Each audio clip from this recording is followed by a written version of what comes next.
بڑی روانی کے ساتھ بڑی خوبصورت گفتگو فرمائی حضرت خدیجۃ الکبریٰ سلام اللہ علیہا کے حوالے سے. یہ وہ ذاتیں ہیں جن کے بارے میں جتنی گفتگو ہو انسان کے ایمان میں بھی اضافہ ہوتا ہے اور انسان معنوی طور پر لذت محسوس کرتا ہے. چونکہ کائنات کی محبوب ترین ہستی کی زندگی کی محبوب ترین ہستی ہیں یہ. سبحان اللہ. نبی کریم صلی اللہ علیہ وآلہ وسلم آج ان کے حزن کے آغاز کا دن ہے 10 رمضان المبارک. چونکہ حضرت خدیجہ سلام اللہ علیہا جدا ہو رہی ہیں اس اعتبار سے نبی کریم کے گھرانے میں حزن کی کیفیت ہے. تو میں جب ان کی گفتگو سن رہا تھا اور ساتھ میں کچھ چیزیں یاد کر رہا تھا تو میری اپنی کیفیت بھی ہو گئی تھی کہ واقعی آج رسول کریم کی کیا کیفیت ہوگی. چونکہ روایات اور احادیث جو ہمیں بتاتی ہیں رسول کریم کے عشق اور ان کی محبت کے حوالے سے تو وہ بڑی عجیب ہے جو اس خاتون کے لیے ہے پورے عالم میں. دیکھیے اس خاتون کے حوالے سے ایک خصوصیت تو یہ ہے ابھی انہوں نے اشارہ بھی کیا کہ اسلام لانے والوں میں 2 طرح کے لوگ ہیں. ایک وہ ہیں جو پیدائشی طور پر حضرت ابراہیم کے دین پر تھے اور کبھی انہوں نے شرک نہیں کیا, اللہ کی پرستش کرتے تھے لیکن اسلام آیا نہیں تھا. ایک وہ لوگ اسلام میں داخل ہوئے. ایک وہ لوگ جو بت پرست تھے اور بت پرستی کو چھوڑ کر اسلام میں داخل ہوئے. یہ جو نبی کریم کا گھرانہ ہے یہ بنیادی طور پر ابتدا ہی سے مسلم موحد اور خدا پرست گھرانہ ہے. اسی طرح سے حضرت خدیجہ سلام اللہ علیہا بھی اپنی زندگی میں موحد رہی ہمیشہ. لہٰذا جب نبی کریم نے اپنی نبوت کا اعلان فرمایا تو حضرت خدیجہ سلام اللہ علیہا پہلی خاتون تھی جنہوں نے لبیک کہا اور کلمہ پڑھ کر اس دین میں داخل ہوئیں, ان کے جد کے دین سے, حضرت ابراہیم کے دین سے. اور اس حوالے سے دوسری ان کی خصوصیت وہ پہلی خاتون جنہوں نے نبی کریم کے ساتھ خانہ کعبہ کے اندر پہلی دفعہ نماز پڑھی ہے اللہ کی بارگاہ میں. اللہ, یہ نماز مخ العبادہ ہے, تمام عبادتوں کی روح. بے شک. اور اس کا جب آغاز ہوا تو لوگوں نے گواہی دی کہ 3 ہی شخصیات تھیں, یا نبی تھے یا خدیجہ سلام اللہ علیہا تھی یا علی مرتضیٰ تھے. بالکل. اس اعتبار سے بھی یہ شخصیت جو ہے بڑی عجیب ہے. اور تیسری بڑی عجیب پہلو ہے, نبی کریم صلی اللہ علیہ وآلہ وسلم نے جب اس خاتون سے شادی کی تو آپ کی عمر میں تو کوئی اختلاف نہیں ہے کہ آپ کی عمر تقریباً 25 برس تھی. 25 برس کی عمر میں آپ نے حضرت خدیجہ سے شادی کی اور شادی کے بعد یہ شادی رہی 25 سال. یہ جو 25 سال کی ازدواجی زندگی رہی, اس ازدواجی زندگی میں نبوت کا اعلان شامل ہے, مختلف قسم کی مشکلیں شامل ہیں, حضرت خدیجہ سلام اللہ علیہا کی دولت کی تقسیم شامل ہے. وہ جو ملیکۃ العرب کے عنوان سے پورے جزیرہ نمائے عرب میں معروف ترین متمول خاتون تھیں, وہ اس مقام تک پہنچیں کہ شیب ابی طالب میں ایک کھجور کی گٹھلی کی محتاج ہو گئی.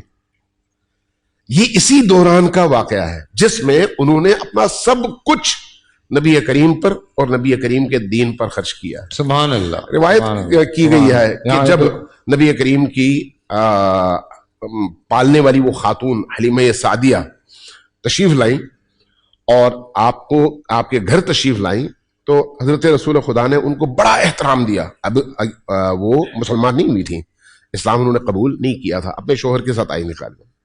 جب تشریف لائیں نبی کریم نے فرمایا حضرت خدیجہ سے کہ یہ میری ماں ہے, اس نے مجھے پالا ہے. اور وہاں پر جس والہانہ اور محبت بھرے انداز میں آپ نے اپنی عقیدت کا اظہار کیا اس مشرکہ ماں سے جو ابھی مسلمان نہیں ہوئی, حضرت خدیجہ سلام اللہ علیہا نے یہ منظر دیکھا, بڑی متاثر ہوئی.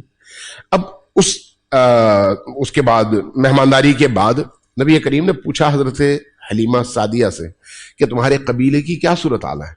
جواب میں فرمایا کہ وہاں پر قحط سالی ہے, بھوک ہے اور لوگ پس رہے ہیں, مشکلات میں ہیں. نبی کریم نے یہی بات منتقل کر دی حضرت خدیجہ تک. حضرت خدیجہ سلام اللہ علیہا کا ایثار دیکھیے, انہوں نے فوراً کہا 40 اونٹ اس کو میں دیتی ہوں اور اسی طرح سے بکریاں. اب یہ مشرکہ خاتون ہے لیکن حضرت خدیجہ سلام اللہ علیہا نے اپنی اس ازدواجی زندگی میں صرف اپنے آپ کو نہیں بلکہ اپنے سے متعلق ہر چیز کو نبی کریم پر قربان کیا ہے. سبحان اللہ. اور یہ جو 25 سال کی شادی ہے، 25 سال کی، ان 25 سالوں میں آپ دیکھیے نبی کریم نے کوئی اور شادی نہیں کی. بالکل. یعنی آپ کی عمر تقریباً 51 سال ہو گئی. جی جی. 51 سال کی عمر، یعنی شادی کی عمر 25 26 30 کے درمیان ہوتی ہے نا، انسان اپنی جوانی کے جوبن میں ہوتا ہے.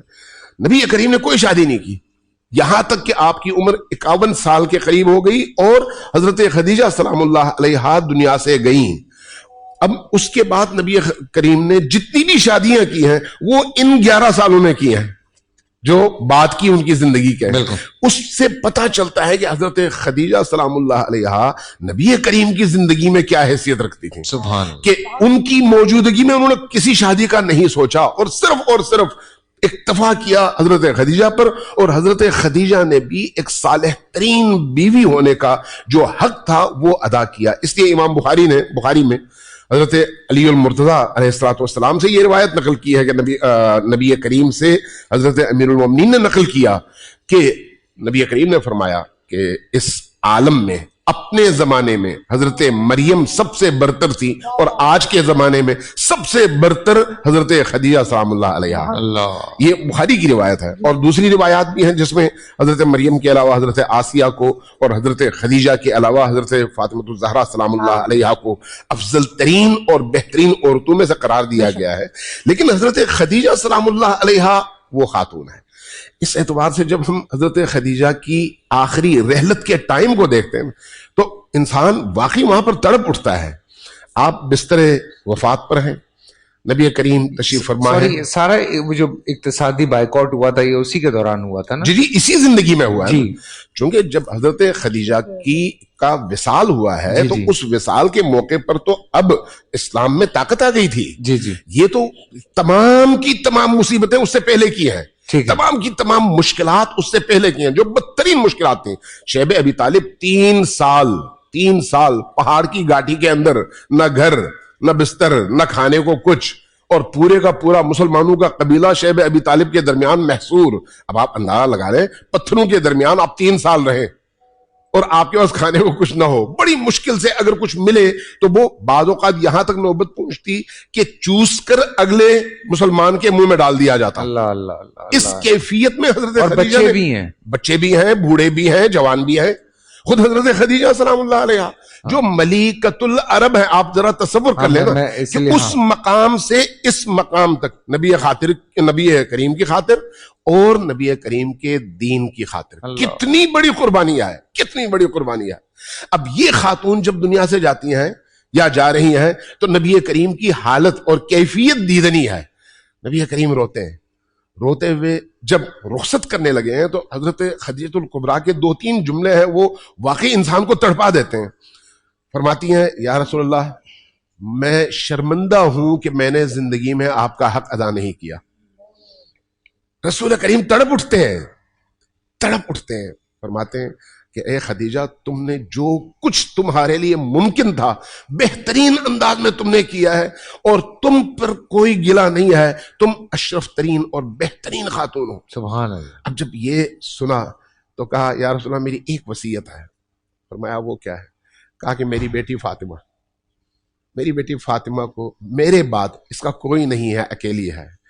اس کا اس طرح سے خیال رکھیں کہ کوئی اس کو اذیت نہ دے، کوئی اس کو، روایت کے الفاظ میں، کوئی اس کو تھپڑ نہ مارے، کوئی اس کو تنگ نہ کرے، بس اس کا یہ خیال رکھیں.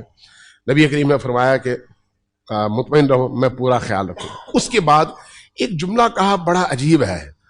فرمایا کہ یا رسول اللہ میری ایک وصیت ہے لیکن وہ آپ سے کہتے ہوئے مجھے حیا آتی ہے، میں اپنی بیٹی سے کہنا چاہتی ہوں. نبی کریم فوراً باہر تشریف لے جاتے ہیں. حضرت فاطمہ الزہرا سلام اللہ علیہا تشریف فرما ہے. کہتی ہیں بیٹا اپنے بابا سے کہو مجھے قبر کی ہولناکیوں سے خوف آتا ہے. کون؟ ام المومنین خدیجہ الکبریٰ.